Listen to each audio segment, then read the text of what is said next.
You know, I've been fishing this beach for many years and I've never seen anything like this. This is like the mussel apocalypse is upon us.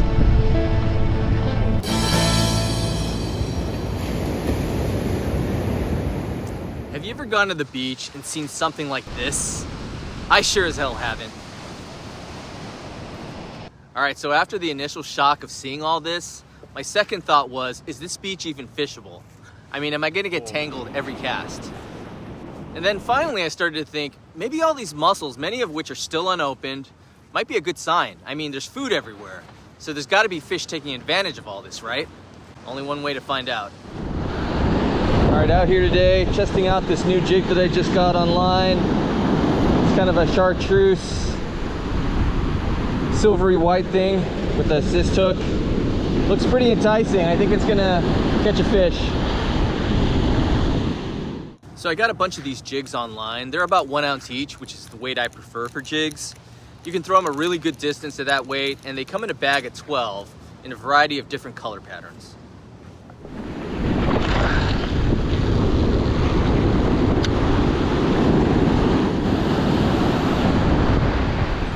All right, we got a fish here, real good one.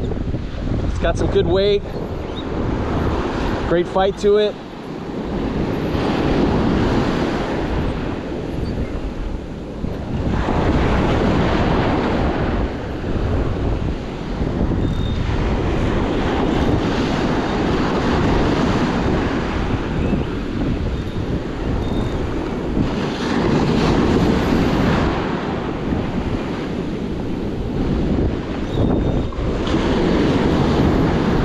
What is this? What we got here?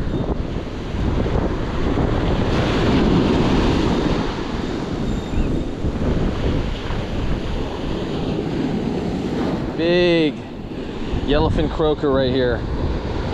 That is a nice one. Huge.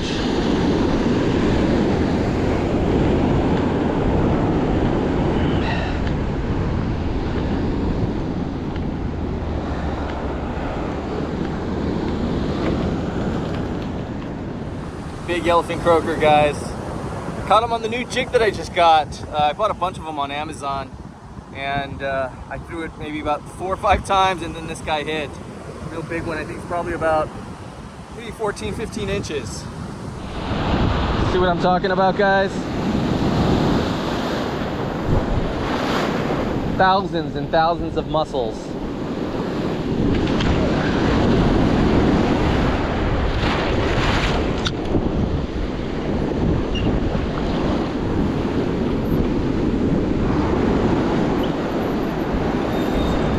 All right, we're on again. We're on again.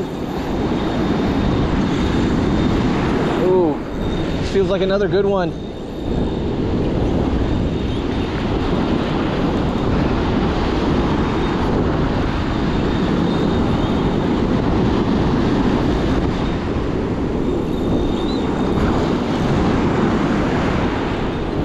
All right, he's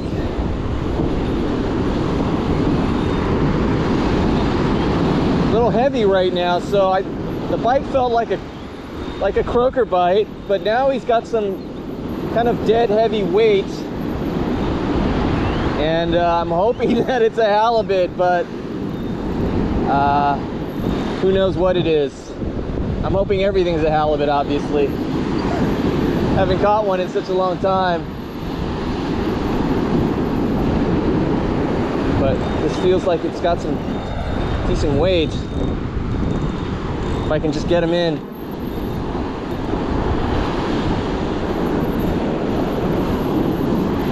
Oh wait, he's on. Yep, it's another croaker, and it's another exactly the same size. Real nice one.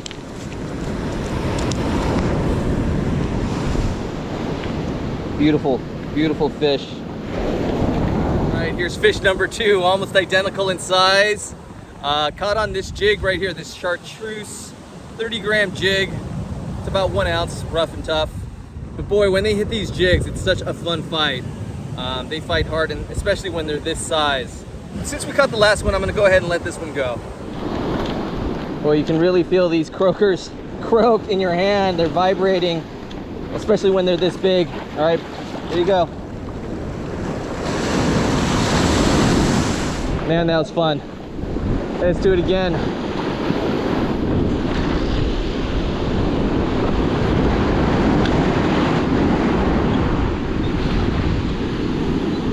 Here we go. Another one. Man, they're stacked up here, guys. 3 croakers within the span of 15 minutes or so. I'm pretty sure this is a croaker. It's fighting just like the other ones. But yeah, they're stacked up right here. Oh man, look at that. So much fun catching these things on jigs and lures. I'm on the Castmaster now. I unfortunately lost the other jig. It snapped off. So I had to change to the Castmaster, which I always keep handy. It's one of my favorite things to throw out there. So we got, yep, it's another one. Exactly the same size as the other two. Exactly.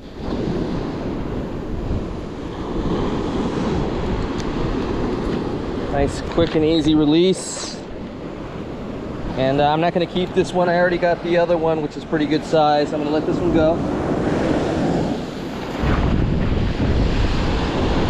Beautiful fish.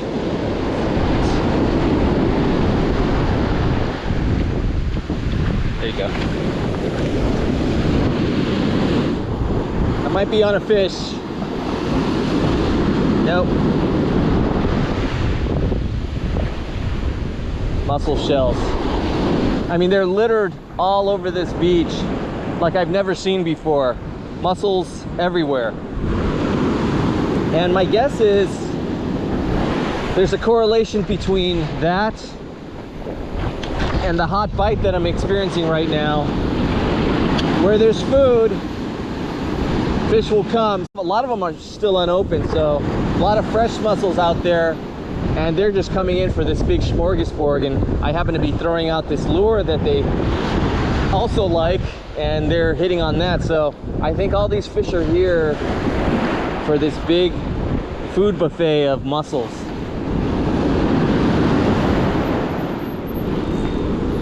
On, another one. Another one. Wow. They are just stacked up here. Come off? Ah, no, it came off. Darn it. Cool little starfish.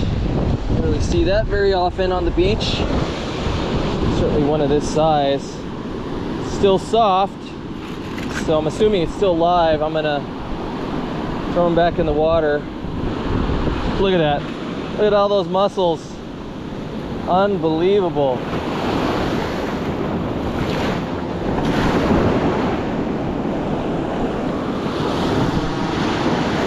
Any marine biologists out there can explain how something like this could happen, I'd be very curious. It's just, there are tens of thousands all over this beach, and I've never seen that before. And I've been surf fishing for a long time. I've never seen this many mussels on the beach like this. What could be the cause of it?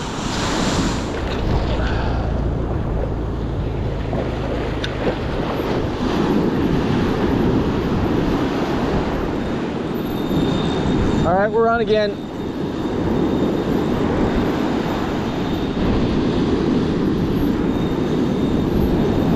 Wow, this bite is on today.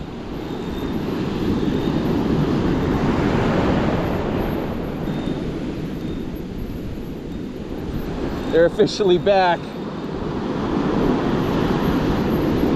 We just had the first day of summer not too long ago, and the croaker are back out here.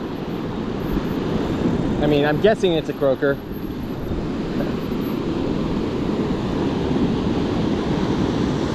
Yep. It's another one.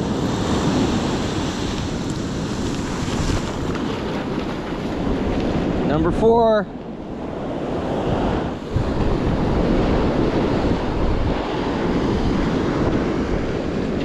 All right, let's put him back.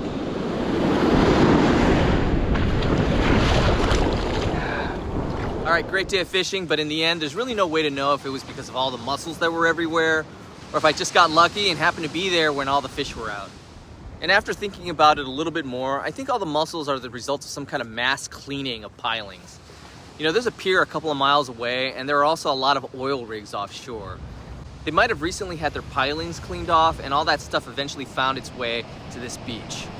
But that's my guess. If you guys have another explanation, let me know in the comments. All right, guys, today we're gonna do a tasty spin on fish tacos and prepare our yellowfin croaker with blackened seasoning and amping up the flavor even more with chorizo sausage. Kind of a surf and turf thing that I think is gonna work really well.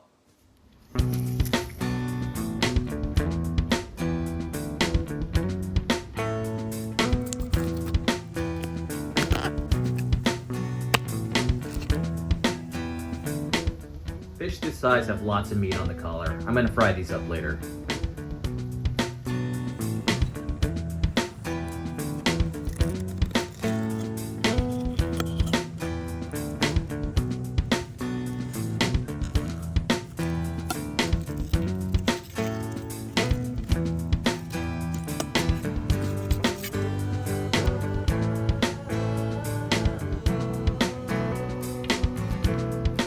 So I've mentioned this before in other videos that yellowfin croaker have a more prominent bloodline under the skin than other surffish like perch or corvina.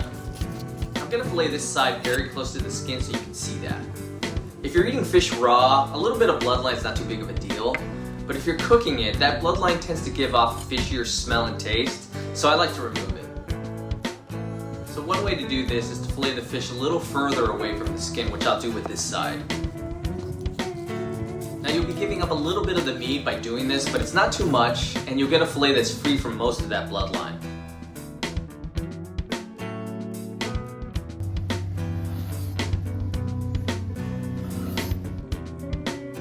Alright, let's get back to that first fillet, which needs quite a bit more work to remove that bloodline.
Alright guys, if you like this video and you want to see more like them, click that Fishing Foodie logo right here and subscribe, and I'll see you on the next one.